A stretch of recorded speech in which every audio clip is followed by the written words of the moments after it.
하나님 아버지, 3일간 하나님의 자녀들을 눈동자와 같이 보호하시고 이 시간 하나님 앞에 모여 예배드리게 하심을 감사드립니다. 매일의 삶이 하나님께 올려지는 향기로운 예배가 되기를 소망합니다. 그리스도인답게 거룩한 삶으로 영광 올려드릴 수 있도록 우리를 붙잡아 주시옵소서. 이 시간 예배드릴 때 오직 하나님께만 집중하며 영과 진리로 예배드리게 인도하여 주시옵소서. 감사드리며 예수님의 이름으로 기도합니다. 아멘.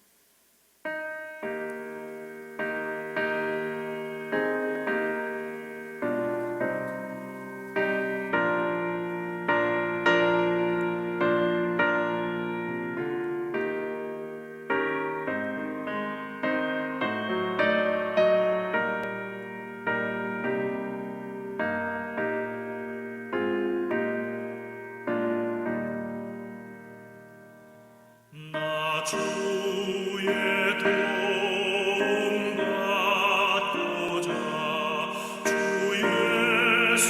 예수님께 빕니다.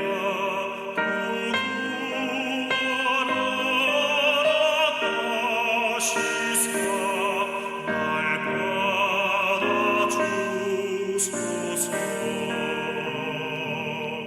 내 모습 이대로 주 받아주소서.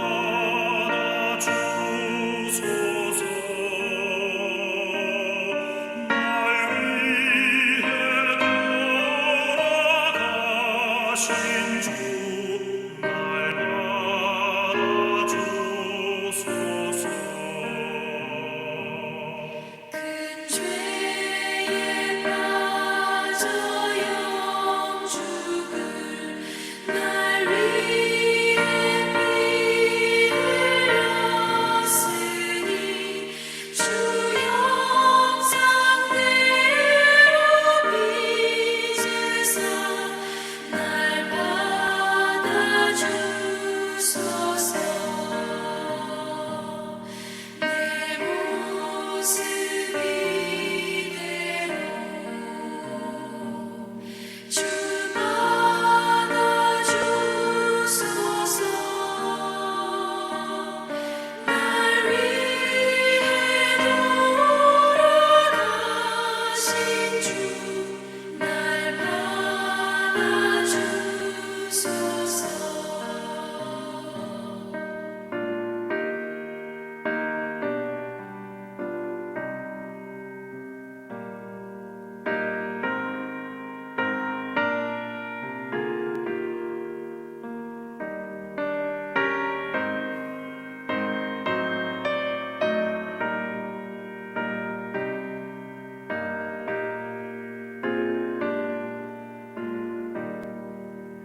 사랑과 은혜가 풍성하신 하나님 아버지, 오늘도 수요 저녁 예배로 각 가정에서 드릴 수 있도록 인도하여 주시니 감사합니다.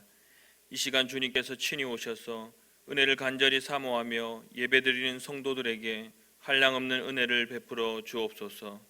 3일 동안도 신실하게 저희와 함께 하시어 세상의 유혹과 핍박 속에서도 신앙을 지키며 빛과 소금으로서 살아갈 수 있도록 인도하여 주시니 감사합니다.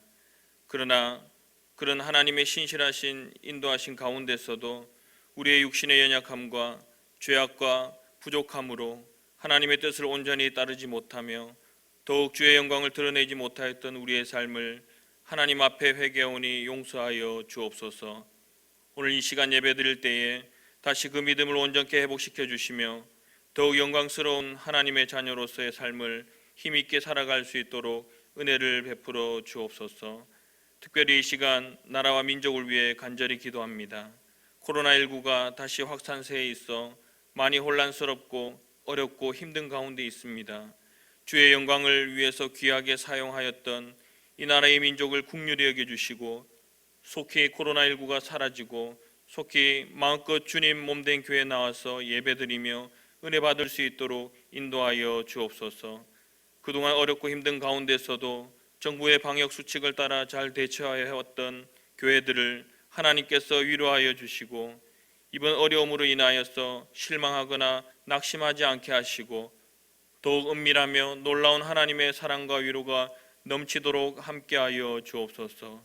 또한 이 어려움으로 더욱 하나님을 의지하며 하나님의 놀라운 일하심을 믿음으로 바라보며 경험케 하시며 우리의 믿음을 더욱 강하게 자라나게 하시며 오히려 교회가 유일한 세상의 빛과 소망이 되어서 나라와 민족을 위해서 더욱 기도하며 선한 영향력을 끼치며 하나님의 은혜의 손이 되게 하여 주옵소서. 국민을 위해서 코로나19에 앞장서서 대처하며 방역에 힘쓰고 있는 정부와 모든 공무원들, 의료진, 국가기관, 단체 및 봉사의 손길을 기억하여 주시고 힘과 복을 주시고 온 나라가 더욱 하나 되어서 서로 사랑하며 도우며 잘 이겨낼 수 있도록 하여 주옵소서. 우리 교회와 성도들을 위해서 기도합니다. 세강교회가 50주년을 맞아서 영원토록 함께 하실 하나님의 은혜에 감사하며 더욱 주님 다시 오실 날까지 믿음으로 세상의 빛과 소금의 역할들을 넉넉하게 감당하게 하여 주옵소서. 모일 때마다 신령과 진정으로 예배드리며 하나님께 영광을 돌리고 흩어지면 예수 그리스도의 피 묻은 복음을 전하며 우리 주님 다시 오실 날을 잘 예비하며 준비하는 교회 되게 하여 주옵소서. 이를 위해 사랑하는 유창진 담임 목사님 세워주셨사오니 늘 영육간에 강건하게 하시며 말씀과 기도로 몸된 교회와 주의 성도들을 섬기며 인도하며 하나님의 나라를 세워나가는 은혜의 통로가 되게 하여 주옵소서. 이 시간 말씀 전하시는 정성묵 목사님과 함께하여 주시고 하나님의 소유라는 제목으로 말씀 전하실 때에 우리의 심령에 그 말씀을 새겨주시고 아멘으로 화답하며 하나님께 영광과 찬송을 올려드리는 복된 시간 되게 하여 주옵소서. 우리를 구원하신 예수 그리스도의 이름으로 기도드리옵나이다. 아멘.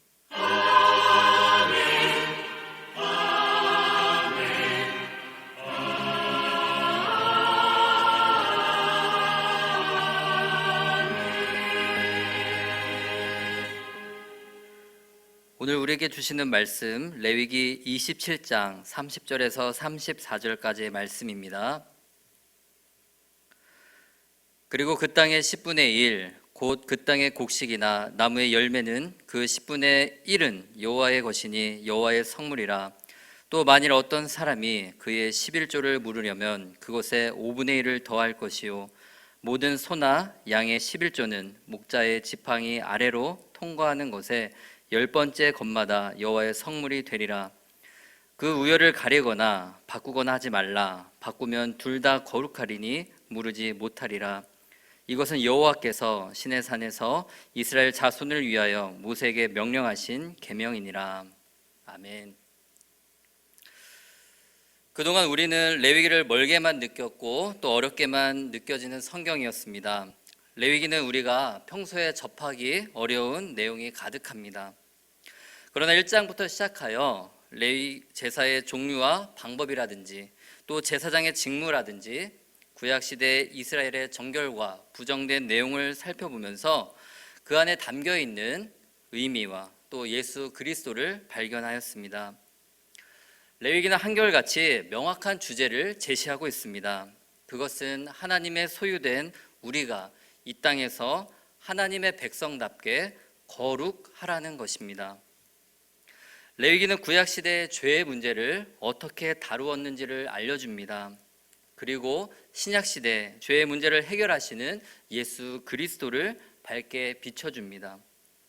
뿐만이 아니라 어떻게 하면 하나님의 백성이 이 세상에서 거룩하게 살아갈 수 있을지에 대한 방법을 제공합니다. 때문에 레위기가 어렵다고 해서 멀리할 것이 아닙니다.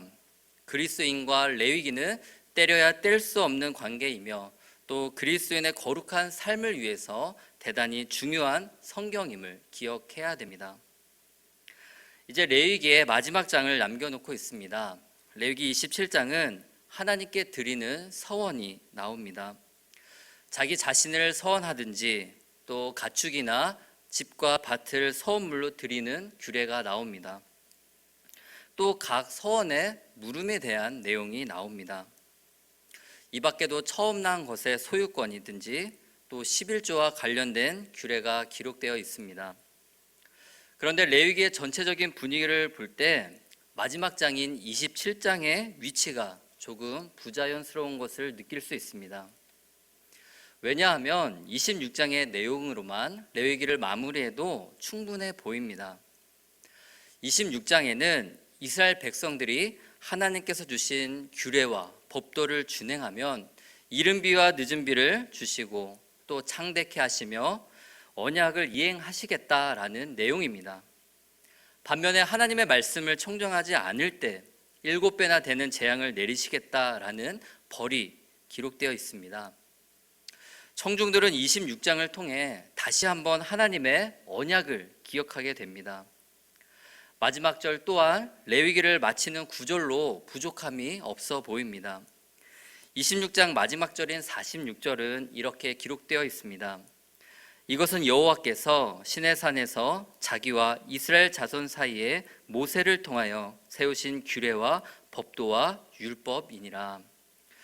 하나님께서 모세를 통해서 자기 백성에게 규례와 법도와 율법을 주셨다는 이 말씀으로 레위기를 마치면 아주 깔끔할 것 같습니다.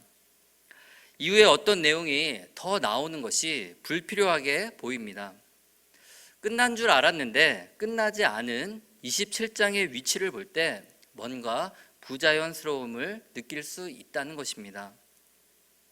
그렇다면 복과 저주 내용의 이후에 서원과 관련된 내용으로 마무리를 짓는 이유가 무엇일까요? 마지막 장에 서원의 내용이 기록된 것은 하나님께서 오늘 우리에게 말씀하시고자 하는 의도가 분명히 있음을 알 수 있습니다. 레위기는 거룩으로 시작해서 거룩으로 마치는 성경입니다. 때문에 27장 역시 거룩의 관점으로 보아야 합니다. 실제로 27장에서는 거룩을 뜻하는 코데시라는 히브리 단어가 레위기에서 가장 많이 사용되고 있습니다. 레위기는 처음부터 중간 부분까지는 제사장과 레위인들에 관한 내용이 중심을 이루고 있습니다. 후반부로 갈수록 이스라엘 회종들도 동일하게 거룩한 삶을 살기를 요구하고 있습니다. 광야 한복판이나 또 미래의 가나안 땅에 들어가서도 살아내야 할 규범입니다. 그들의 삶의 현장에서 일어나는 실제적인 일들, 예를 들어서 집을 짓고 또 농사를 지으며 자식을 낳아 기르고 또 가축을 키우는 등 삶의 현장에서 어떻게 하면 거룩한 생활을 할 수 있을지 방법을 제공합니다. 삶의 자리에서 거룩함을 드러내지 못하거나 또 하나님의 거룩하심을 훼손하는 일이 없도록 27장에서 가이드라인을 제공해 주는 것입니다. 이 시간 말씀을 통해 서원에 대해서 생각해 보고자 합니다. 서원이란 무엇인지, 또 서원을 물으는 것은 어떤 의미인지를 살펴보겠습니다. 그리고 하나님의 소유된 백성이 거룩한 삶을 사는데 서원이 어떤 관계가 있는지를 살펴보고자 합니다. 성경을 보면 서원이 곳곳에 등장하고 그 유형이 다양한 것을 볼 수 있습니다. 먼저 첫 번째 유형입니다. 만약 하나님께서 무엇을 해 주신다면 하나님께 어떤 일을 하겠다라고 약속하는 것입니다. 창세기 28장 21절 말씀을 봉독해 드립니다. 내가 평안히 아버지 집으로 돌아가게 하시오면 여호와께서 나의 하나님이 되실 것이요. 아멘. 이 서원은 야곱의 서원입니다. 형 에서의 위협 때문에 피신을 가지만 하나님께서 평안히 아버지 집으로 돌아오게 하시면 하나님께서 나의 하나님이 되실 것이며 또 야곱에게 주신 것의 10분의 1을 반드시 드리겠다라는 서원입니다. 또 한 가지 서원은 한나의 서원입니다. 사무엘상 1장 11절 말씀을 읽어드립니다. 서원하여 이르되 만군의 여호와여 만일 주의 여종의 고통을 돌보시고 나를 기억하사 주의 여종을 잊지 아니하시고 주의 여종에게 아들을 주시면 내가 그의 평생에 그를 여호와께 드리고 삭도를 그의 머리에 대지 아니하겠나이다. 아멘. 한나 역시 하나님께서 아들을 주시면 그를 여호와께 드리고 삭도를 대지 않겠다라고 서원하는 것을 보게 됩니다. 하나님께서 야곱이나 한나가 구한 것을 들어주셨고 이 두 사람은 정확하게 서원을 갚게 됩니다. 또 한 가지 유형은 하나님을 기쁘시게 하기 위해 하나님을 섬기겠다고 서약하는 것입니다. 대표적인 서원은 요나의 서원을 볼 수 있습니다. 요나 2장 9절 말씀을 봉독해 드립니다. 나는 감사하는 목소리로 주께 제사를 드리며 나의 서원을 주께 갚겠나이다. 구원은 여호와께 속하였나이다 하니라. 아멘. 이 서원을 할 때 요나는 큰 물고기 뱃속에 있었습니다. 처음에 요나는 니느웨로 가라는 하나님의 말씀을 무시합니다. 그리고 다시스로 가지요. 그러나 자신의 생명을 건지신 하나님께 감사하며 기쁨으로 서원을 갚겠다라고 고백하고 있습니다. 그 후에 요나는 니느웨 성으로 가서 회개를 선포합니다. 그리고 많은 이방인들이 하나님께 돌아오게 합니다. 레위기 27장에 나타난 서원 역시 이러한 유형에 해당됩니다. 구약시대의 성막과 성전을 섬기는 일은 레위인과 제사장들로 역할이 정해져 있었습니다. 성막에 있는 모든 기구는 거룩하게 성별되었기 때문에 일반인은 성전에 그리고 성막에 마음대로 들어갈 수 없었고 제사를 드릴 때에만 들어갈 수 있었습니다. 그러나 앞서 말씀드렸지만 거룩한 삶은 회중들에게도 확장되었습니다. 이스라엘 백성들은 하나님을 향한 기쁨과 감사 또 열심이 있을 때 헌신의 표현으로 서원을 합니다. 서원을 통해 일반인은 자기 자신이나 가축이나 자기 집 그리고 밭과 땅을 하나님께 드림으로써 거룩하게 성별할 수 있었습니다. 하나님의 종으로 성막에 들어가 제사장을 도울 수 있었습니다. 뿐만이 아니라 매일의 생활 속에서 거룩한 백성으로 살 수 있게 된 것입니다. 성경에 나타난 여러 가지 서원의 모습을 통해 알 수 있는 것이 있습니다. 서원은 개인이 하는 것이 아닙니다. 또 하나님의 도움이 절실히 필요한 위기의 상황일 때 하는 것입니다. 마음에 간절히 바라는 것이 있을 때나 또 성막이나 성전에서 하나님을 섬기는 일에 참여하고 싶을 때 그리고 일상 가운데 하나님을 기쁘시게 하기 위한 목적을 가지고 하는 것임을 알 수 있습니다. 1절에서 8절 말씀을 보면 하나님께서 자신을 여호와께 드리기로 서원한 사람의 값을 불러주십니다. 일반적으로 여자보다 남자의 서원 값이 높게 측정되었습니다. 서원 값을 측정하는 기준은 전쟁에 나갈 수 있거나 노동력이었을 것이라는 것이 학자들의 견해입니다.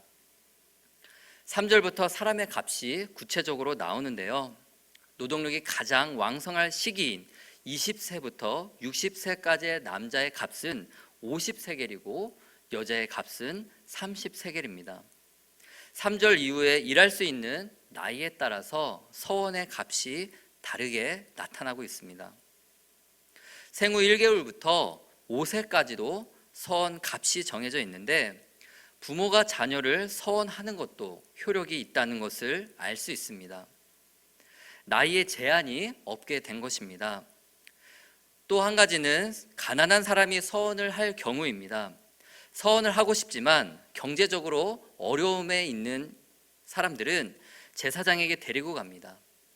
제사장은 서원자의 형편대로 값을 정해서 서원을 할 수 있도록 도와주었습니다. 이렇게 일반 백성들은 남자나 여자나 나이가 많거나 적고를 떠나서 가난하거나 부한 것을 떠나서 사실상 백성 모두가 서원을 할 수 있도록 한 것입니다. 주목할 것은 사람의 서원 값이 상당히 비싸다는 것입니다. 당시 은 한 세겔은 노동자가 1개월 동안 일했을 때 받는 삭시입니다. 20세부터 60세까지 값을 기준으로 한다면 한 사람이 무려 4년이나 넘는 시간 동안 일해야 할 만큼 서원의 값이 결코 가볍지 않은 것을 알 수 있습니다. 사람의 서원은 정해진 성전 값을 드리는 것으로 또한 자신을 서원해서 성막에서 종으로 일할 수 있었습니다. 그러다가 서원을 무르고 싶을 때 서원 값을 지불해서 서원을 갚을 수 있도록 하였습니다. 다음은 가축을 서원하여 예물로 드릴 때입니다. 가축을 서원물로 드리는 것은 두 가지 경우가 있는데요. 정결한 짐승을 드리는 경우와 부정한 짐승을 드리는 경우입니다. 당시 예배는 희생 제사를 드렸기 때문에 가축을 서원 예물로 드리는 것이 가능했습니다. 제사에 쓰이는 정결한 가축을 서원물로 드리게 되면 그 가축은 거룩하게 구별이 되어 하나님의 소유가 됩니다. 주의해야 할 것은 가축을 서원으로 드리고 난 다음에 가축의 상태가 좋은 상태이든지 좋지 않은 상태이든지 우열간 바꿔서는 안 된다는 것입니다. 가축을 바꾸는 행위는 하나님의 거룩함을 훼손하게 됩니다. 만약 가축을 바꾸려고 한다면 둘 다 거룩해져서 이미 바치기로 한 가축이나 그 다음에 바꾸려고 한 가축 역시 하나님의 소유가 되는 것을 보게 됩니다. 정결한 짐승은 물을 수 없는 것입니다. 둘째로 부정한 짐승을 서원물로 드리는 경우가 있었습니다. 부정한 짐승은 제물이 될 수 없기에 제사장에게로 끌고 갑니다. 제사장은 그 짐승을 값을 정한 후에 제사장의 짐을 옮기거나 또 필요에 따라서 팔아서 사용할 수 있었습니다. 서원자가 부정한 짐승을 서원물로 냈다가 무르기를 원한다면은 서원물의 정한 값과 또 그 값에 5분의 1의 값을 더해서 지불해서 서원을 물을 수가 있었습니다. 세 번째로 집을 서원물로 드리는 경우입니다. 어떤 사람이 자기 집을 성별하여 하나님께 드리려고 한다면 제사장은 그 집을 보고 값을 정합니다. 서원물로 성별된 집 또한 우열간 바꿀 수가 없습니다. 서원물로 드려진 집은 하나님의 소유가 되고 제사장이 원하는 대로 처분을 할 수 있게 됩니다. 이 집에 대한 서원을 무르기 원한다면 제사장이 정한 값에 5분의 1을 더해서 다시 자기 소유로 할 수 있었습니다. 다음 밭을 성별하여 드리는 경우입니다. 이스라엘 백성들에게 있어서 토지는 기업이었으며 삶의 터전이었습니다. 그럼에도 생명과 같은 토지를 서원하여 드리는 것이 가능했습니다. 드려진 밭은 하나님의 소유가 되며 그 밭에서 경작된 곡식을 하나님께 드렸습니다. 그래서 밭을 서원으로 드리는 것은 다른 서원의 규례들보다 좀 더 복잡합니다. 밭의 서원값의 특징은 희년을 기준으로 하고 있습니다. 희년부터 성별하여 드렸으면 50세겔의 서원값을 지불하여 드려야 합니다. 그리고 희년이 지나고 서원을 하였으면 다음 희년까지 남은 연수를 서원 값으로 지불하게 됩니다. 하나님께 드려진 밭도 물을 수 있었습니다. 희년이 되기까지 밭에 매겨진 값에 5분의 1을 더해서 내면은 물을 수 있었고 다시 자기의 소유가 됩니다. 그러나 희년이 다 되어서도 그 밭을 무르지 않거나 또 다른 사람에게 그 밭을 팔려고 할 때 그 땅은 물을 수 없고 또 하나님께 영원히 바친 땅이 되어서 제사장의 기업이 됩니다. 밭을 서원했을 때 한 가지 흥미로운 점은 물을 때의 서원 값입니다. 다른 서원의 경우 물을 수 없거나 또 물을 때 비용이 많이 발생합니다. 그러나 밭에 서원을 무르는 경우 상대적으로 그 값이 적게 드는 것을 발견할 수 있습니다. 보리 한 호멜지기에 50세겔로 계산되는데요. 그런데 한 호멜지기에서 수확할 곡식의 양은 무르는 값을 내고도 충분히 남음이 있습니다. 이것을 보았을 때 비록 밭이나 토지를 서원물로 드릴지라도 기업에 대한 책임 있는 모습을 요구하시는 것을 알 수 있습니다. 서원도 좋지만 기업으로 주신 토지를 잘 가꾸고 경작하고 또 가족을 부양하는 책임이 중요한 것임을 알 수 있는 것입니다. 지금까지 하나님께 서원하여 드릴 수 있는 예물에 대해서 생각해 보았습니다. 26절부터 29절까지는 서원으로 드릴 수 없는 규례가 나옵니다. 26절을 봉독해 드립니다. 오직 가축 중에 처음 난 것은 여호와께 드릴 첫 것이라. 소나 양은 여호와의 것이니 누구든지 그곳으로는 성별하여 드리지 못할 것이며. 정결한 가축 중에서 처음 난 것은 하나님의 소유라고 하십니다. 가축뿐만이 아니라 처음 난 곡식도 하나님의 것입니다. 때문에 하나님께 서원해 드릴 수 없다는 것입니다. 하나님께 서원할 수 없는 또 한 가지가 있습니다. 28절인데요. 어떤 사람이 자기 소유 중에서 오직 여호와께 온전히 바친 모든 것은 사람이든지 가축이든지 기업에 바치든지 팔지도 못하고 무르지도 못하나니 바친 것은 다 여호와께 지극히 거룩함이며. 아멘. 하나님께 온전히 바친 것이라는 말씀의 의미는 하나님께 영원히 바쳐진 것 또는 영원히 하나님께 귀속된 것이라는 의미입니다. 여호와께 온전히 바쳐진 것은 영원히 하나님의 소유이기 때문에 가축이든지 사람이든지 팔지도 못하고 무르지도 못하게 되는 것입니다. 따라서 서원을 할 수 없는 것이 되는 것입니다. 이스라엘 백성들의 거룩한 삶을 위한 마지막 규례입니다. 우리 30절 말씀을 다 같이 봉독해 보겠습니다. 그리고 그 땅의 10분의 1 곧 그 땅의 곡식이나 나무의 열매는 그 10분의 1은 여호와의 것이니 여호와의 성물이라. 아멘. 이전까지 아브라함과 야곱은 하나님께 서원함으로 11조를 드렸습니다. 그러나 본문 말씀을 통하여 이스라엘 백성들 가운데 11조의 규례를 확실하게 선언하고 있는 것입니다. 땅의 소산과 가축이든지 모든 것의 10분의 1은 여호와 하나님의 소유임을 선포하고 있는 것입니다. 이것은 거룩하게 구별된 하나님의 성물로 모든 이스라엘 백성들이 반드시 기억해야 되고 실천해야 되는 규례가 되는 것입니다.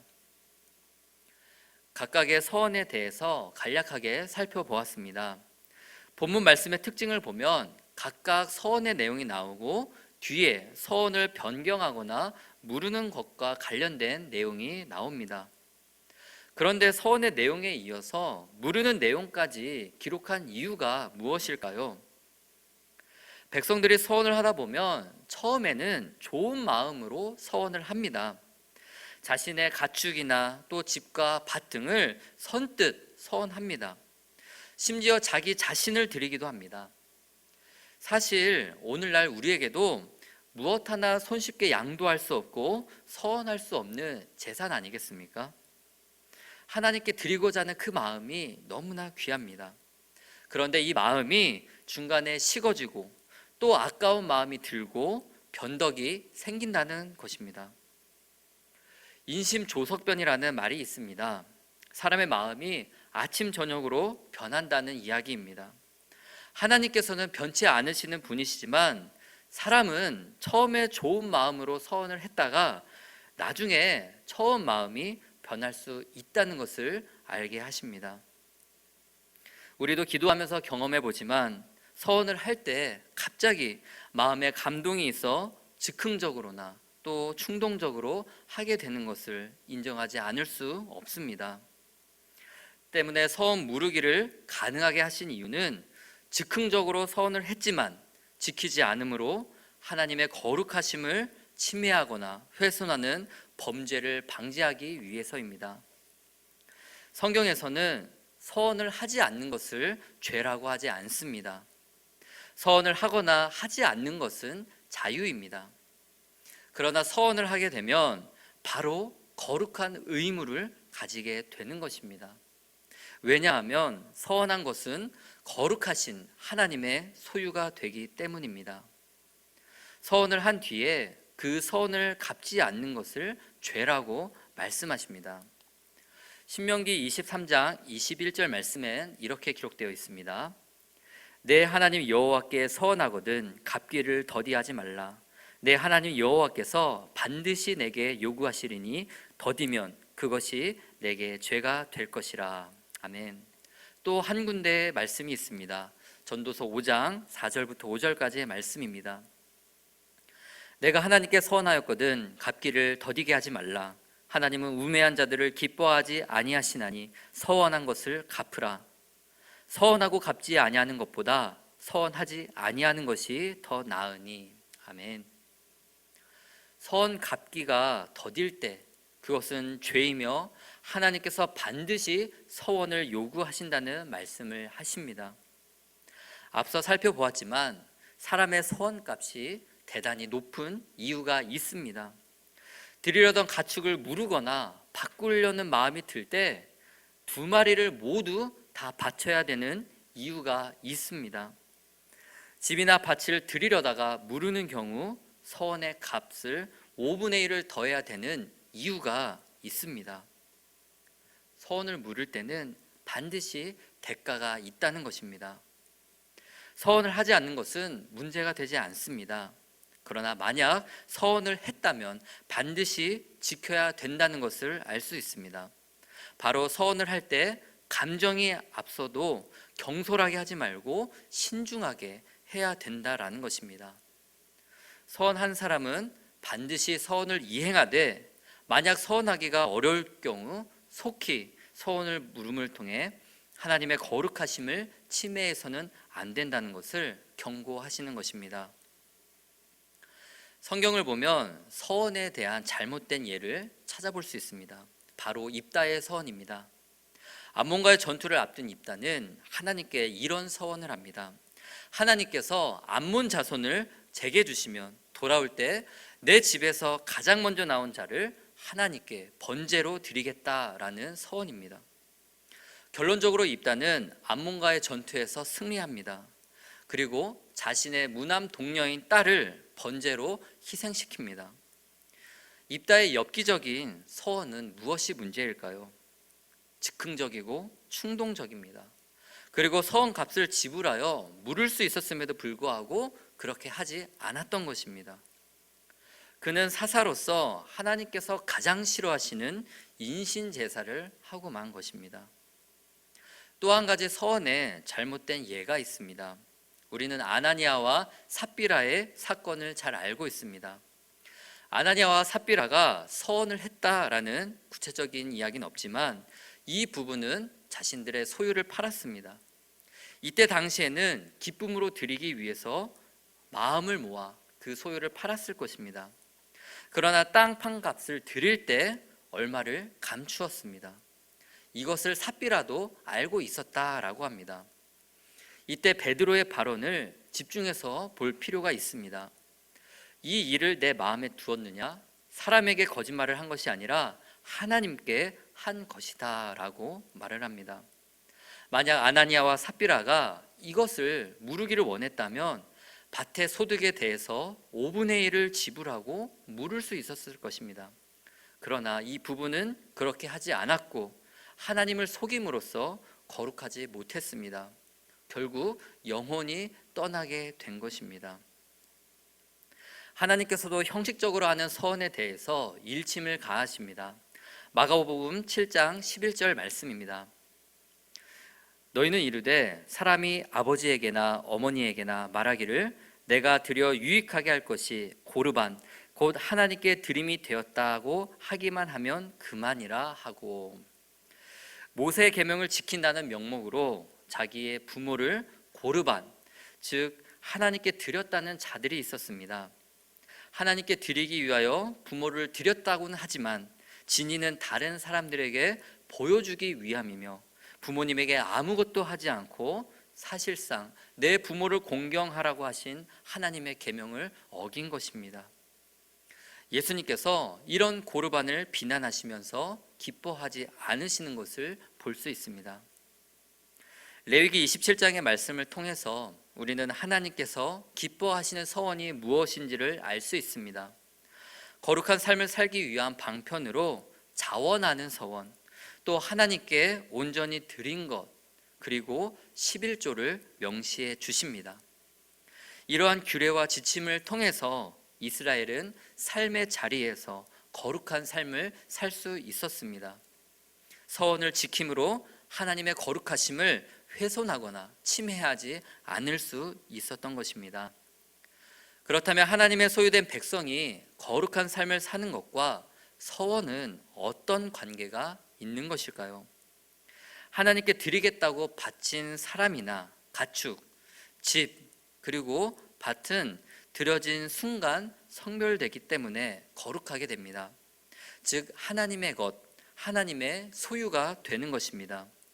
마찬가지로 하나님께서 우리를 하나님의 백성으로 삼아 주셨습니다. 베드로전서 2장 9절은 이렇게 기록되어 있습니다.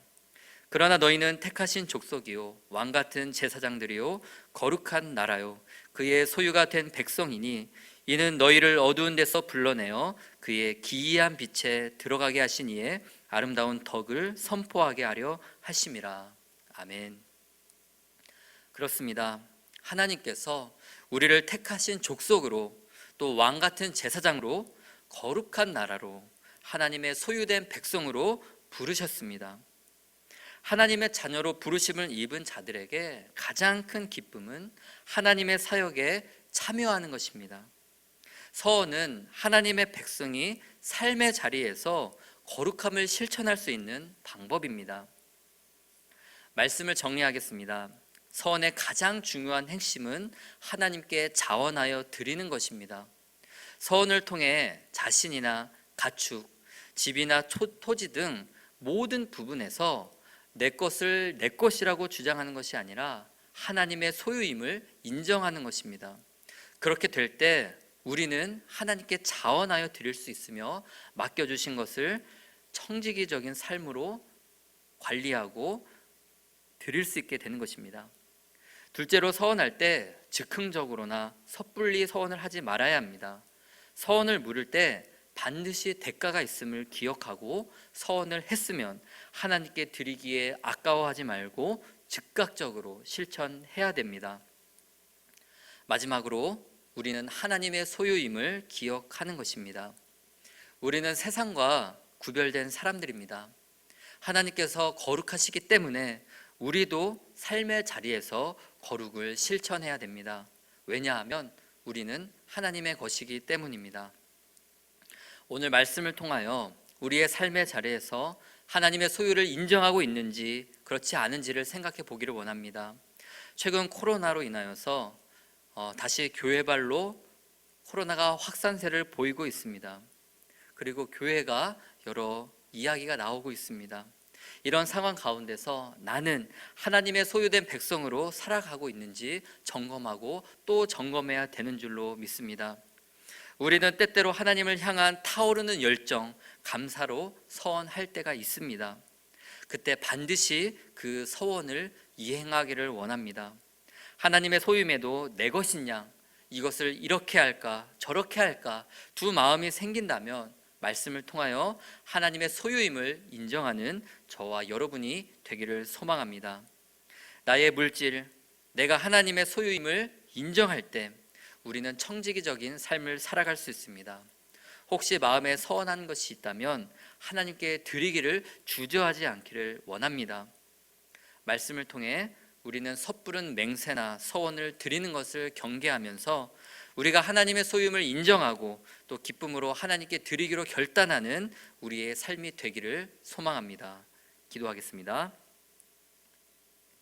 하나님 아버지, 오늘 말씀을 통하여 우리가 하나님의 소유된 백성임을 다시 한번 깨닫게 해주셔서 감사드립니다. 하나님의 자녀로 이 땅에서 하나님의 자녀답게 거룩으로 시작하여 거룩으로 마치기를 원합니다. 하나님의 소유를 인정하고 자원하는 마음으로 우리 자신을 하나님께 드리며 살아갈 수 있도록 인도하여 주시옵소서. 감사드리며 예수님의 이름으로 기도합니다. 아멘.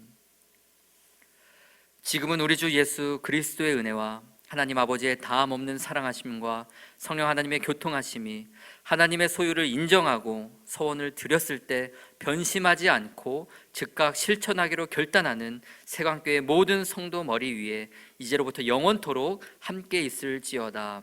아멘. 이 시간 우리 함께 통성으로 기도하기 원합니다. 먼저 오늘 주신 말씀을 놓고 기도합니다. 나의 소유를 주장하며 살았던 모습을 회개하며 이 시간 하나님의 소유를 인정하게 하여 주시옵소서. 하나님의 백성으로 불러주심에 감사하며 하나님의 백성답게 거룩한 삶을 살아가게 하여 주시옵소서. 하나님께 서원을 드림에 있어서 즉흥적으로나 충동적으로 하는 것이 아니라 자원하는 마음으로 기쁨과 감사함으로 드리게 하옵소서. 두 번째로 세광교회와 유창진 담임 목사님을 위해 기도합니다. 담임 목사님의 영육간의 강건함을 허락하시고 성령의 충만함을 덧입혀 주시옵소서. 말씀을 전하실 때 성령의 충만함을 허락하여 주시옵소서. 세 번째로 코로나 바이러스가 확산되고 있는 이때에 하나님의 백성을 지켜주시옵소서. 우리의 자녀들의 건강을 붙들어 주시고 방역하는 당국자들을 도와주셔서 우리가 한 마음이 되어서 코로나를 능히 극복하며 나아갈 수 있도록 인도하여 주시옵소서. 우리 다 함께 기도하시겠습니다.